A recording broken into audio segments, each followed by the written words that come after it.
Hello friends, I'm Mukesh Goyal. I hope कि आप सारे बहुत अच्छे हैं। और फ्रेंड्स, आज हम बात करें अपना जो क्वेश्चन था, ठीक है ना। जो क्या क्वेश्चन था, आज का क्वेश्चन ऑफ द डे क्या था? ये कम्युनिकेशन से लिया हुआ क्वेश्चन था और बहुत सारे स्टूडेंट्स ने राइट आंसर तो दिया ही है, ये बात तो है। कुछ कुछ ने रॉन्ग भी दिया, लेकिन कोई बात नहीं, अब अपन ठीक कर लेंगे। इससे पहले मैं आपको एक इन्फॉर्मेशन दे देता हूं कि यूजीसी नेट का जो पेपर 1 है, जो कंपलसरी पेपर है, उसके रजिस्ट्रेशन ओपन है। अगर आप विलिंग हैं तो रजिस्ट्रेशन करवा सकते हैं। और पेपर 2 अगर किसी का इन्वायरमेंटल साइंस हो, कोड नंबर 89, तो उसके भी रजिस्ट्रेशन ओपन है। अगर आप विलिंग हैं तो रजिस्ट्रेशन करवा सकते हैं। क्या था क्वेश्चन? क्लासरूम कम्युनिकेशन इज, जो क्लासरूम जब का संचार है वो क्या है, ठीक है।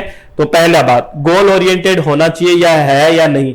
गोल तो होना चाहिए, इसीलिए तो क्लासरूम में कम्युनिकेशन होगा। अभी गोल क्या है, क्यों बैठे हैं क्लासरूम में, तो गोल ओरिएंटेड तो होना चाहिए। स्टाइल सेंट्रिक, बिल्कुल स्टाइल पे सेंटर, थोड़ा जचसा नहीं रहा, ठीक है ना। कोलैबोरेटिव, यानी कोलैबोरेट तो होना चाहिए, तभी तो सहयोगात्मक प्रकार का होना चाहिए। तो दो ही ऑप्शन चूज करने, ए और सी हो गया बस, ठीक है। वर्टिकल तो नहीं, बॉसिज्म तो नहीं चलेगा, ठीक है। नॉन वर्टिकल नहीं, नहीं ये भी नहीं चलेगा। तो सीधा ए और सी है, बिल्कुल सिंपल था। ये दो आएंगे ना, कितने अच्छे शब्द हैं देखो। तो ए और सी आ गया। किस किस का सही है? बहुत लोगों का सही है ना। अरे समझ में आ गया ना, बिल्कुल सिंपल सी है। दो ही ऑप्शन चूज करने से देखो, और दो ऑप्शन हो गया, ठीक है ना। इसी क्वेश्चन को हिंदी में देखोगे तो शायद और अच्छे से आपको क्लियर हो जाए। कक्षा का क्या संचार है? कक्षा संचार है, सॉरी, कक्षा संचार क्या है? लक्ष्य उन्मुख, ये तो होना ही है, ठीक है। शैली केंद्रित, सहयोगी होना चाहिए, ठीक है ना, ये तो बहुत जरूरी है। अगर देखो टीचर स्टूडेंट का एनवायरमेंट ऐसा होना चाहिए ना कि कोलैबोरेटिव प्रकार का हो, सहयोगी प्रकार का हो, तभी तो पढ़ेंगे, वरना कैसे पढ़ पाएंगे? मेरी बात समझ रहे हो? तो हमेशा ऐसा ही होना चाहिए। तो ए और सी हो गया बस, ठीक है। गैर बयानबाजी नहीं होना चाहिए, ठीक है। सिर्फ गैली शैली केंद्रित नहीं हो सकता ओनली, ठीक है ना।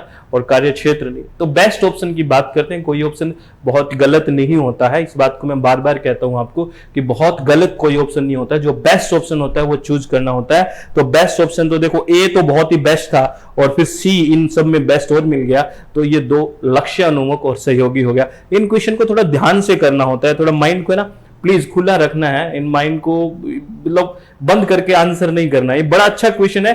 यहां आपको देखने से शायद सिंपल लग रहा हो, ये वहां पे ना, जैसे यहां पे आपको डिस्टर्ब कर देगा, ठीक है ना।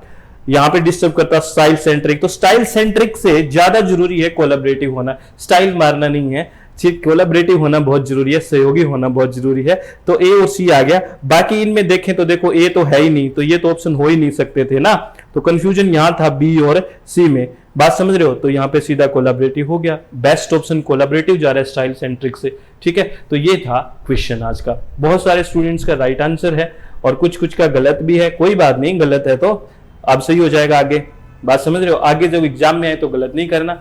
तो ऐसे ही चित्त को रिलैक्स करके, मन की शांति से ऐसे ही क्वेश्चन सुनते जाना है। किसी भी तरह की टेंशन ना लिया करो आप, हमेशा चित्त को रिलैक्स रखा करो, मन को शांत रखा करो। जो होगा वो अच्छा होगा, अगर आप ऑनेस्ट हैं, आप ईमानदार हैं तो, ठीक है ना। और आप ईमानदारी से अपना काम करते हो, जो भी भगवान ने दिया है वो अच्छे से कर रहे हो, तो सब बहुत अच्छा होगा। तो आप इसी तरह से खुश रहिए। All the very best. Thank you, thanks a lot friends.